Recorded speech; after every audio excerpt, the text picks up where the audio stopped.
Saludos amigos, bienvenidos a una nueva edición de Tras Bastidores. Vengo con un concepto diferente para esta edición de Tras Bastidores. Voy a hablar más bien de un tema, no tanto ni de top 10 ni de algo que haya acontecido, sino que por primera vez creo que voy a coger una pregunta, un tema que me dejaron en los comentarios, que me pareció curioso de contestar al momento, es referente a la lucha libre en Puerto Rico.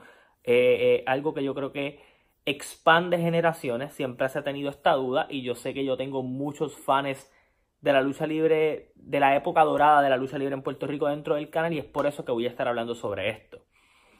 Me pareció curioso cuando lo vi en los comentarios, me dejaron esta pregunta y la pregunta era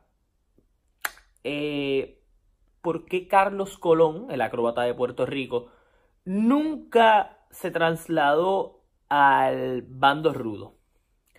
Y yo creo que hay cosas diferentes que recalcar aquí cuando comparamos la industria en el antaño y la industria actualmente.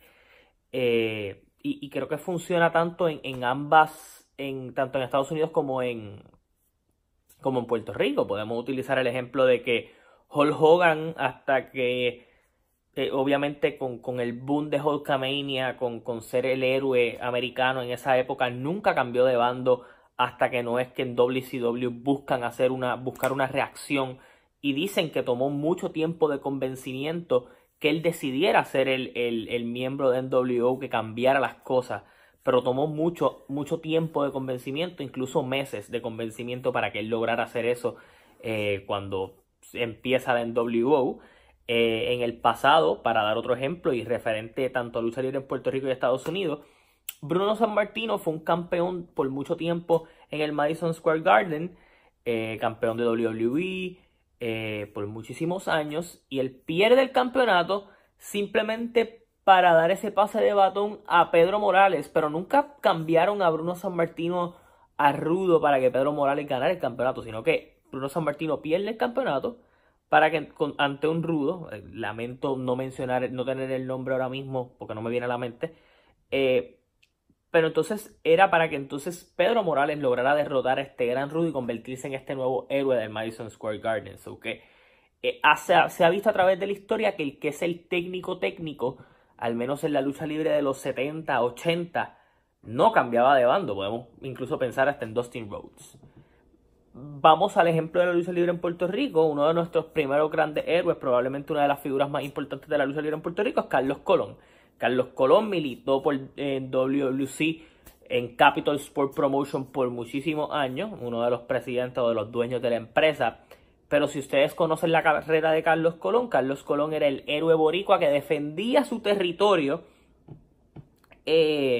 por decirlo así, de los americanos que venían, de incluso amenazas en el mismo, por ejemplo, fue rivalidades con Hércules Ayala, el Invader mucho más adelante, y voy a mencionar algo del Invader próximamente, pero Abdullah the Butcher, Stan Hansen, Steve Strong, en fin, ustedes los pueden mencionar todos y Carlos Colón siempre era el héroe boricua ante estos luchadores que venían de afuera a obviamente querer plantar su bandera en Puerto Rico, y obviamente es un fenómeno diferente, pero Carlos Colón tenía una fanaticada abrumadora en esa época y tal vez no hacía tanto sentido cambiar una fórmula ganadora, además que la mentalidad old school no es que el héroe cambie de bando.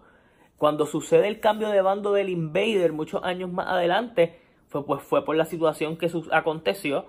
Ellos quisieron tal vez usar dentro de la situación, usar un poco eso para redimir lo que estaba aconteciendo en WWC y en la lucha libre en Puerto Rico y dar un impacto con el Invader cambiando de bando, que se hubiera podido hacer con Carlos Colón más adelante. Claro que sí, Carlos Colón incluso militó fuera de Puerto Rico haciendo campaña como rudo, pero en Puerto Rico nunca lo pudimos ver como ellos.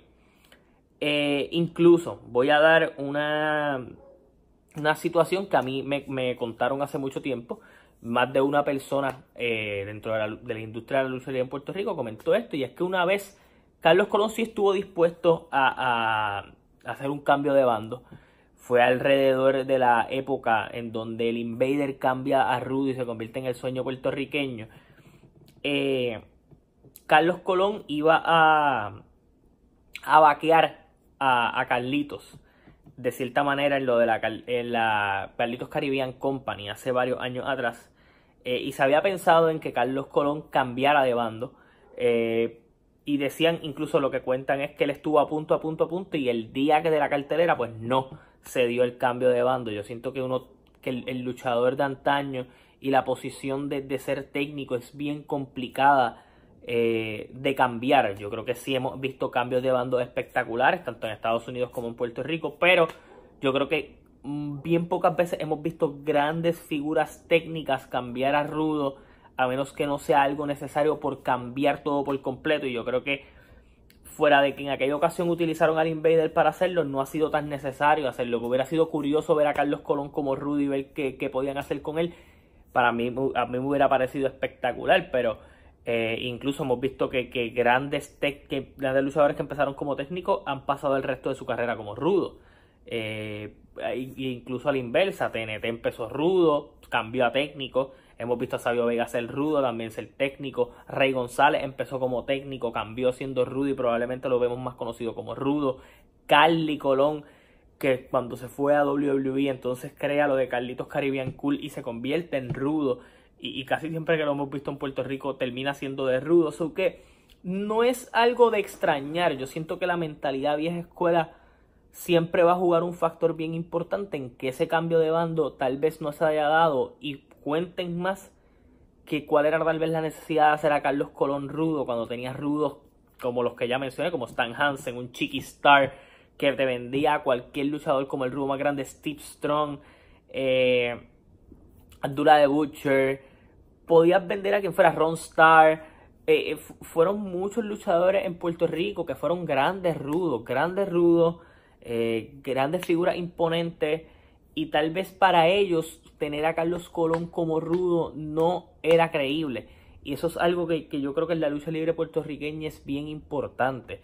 El que un cambio de bando se sienta genuino, se sienta creíble y se sienta bien trabajado. Siempre yo he mencionado que la lucha libre en Puerto Rico vive mucho de la novela.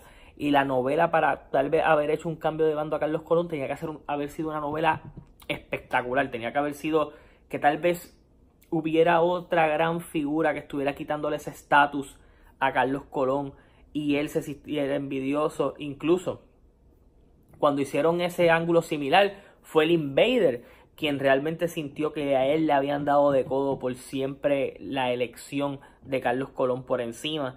Y yo creo que ahí es donde realmente recae el hecho. Así que, en mi opinión, claro que como fanático me hubiera gustado ver a Carlos Colón rudo y hubiera sido algo, yo creo que impactante, pero pues siempre nos vamos a quedar con la pregunta de qué hubiera pasado.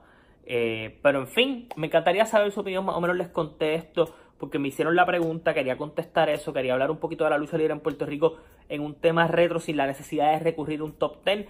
Nada, lo espero en los comentarios más adelante en el día de hoy. Fanáticos de WWE o de la lucha libre en general, va a estar subiendo uno de los top 10 de WrestleMania, de los mejores momentos en mi opinión de WrestleMania, así que los espero también en ese video. Los espero también mañana en lo que voy a estar haciendo, voy a hablar de WWC mañana. Voy a estar hablando de la cartelera que ellos van a estar celebrando ese fin de semana, y durante el fin de semana voy a estar hablando de IWA. Así que nada, nos vemos en una próxima edición de Tras Bastidores y se cuidan.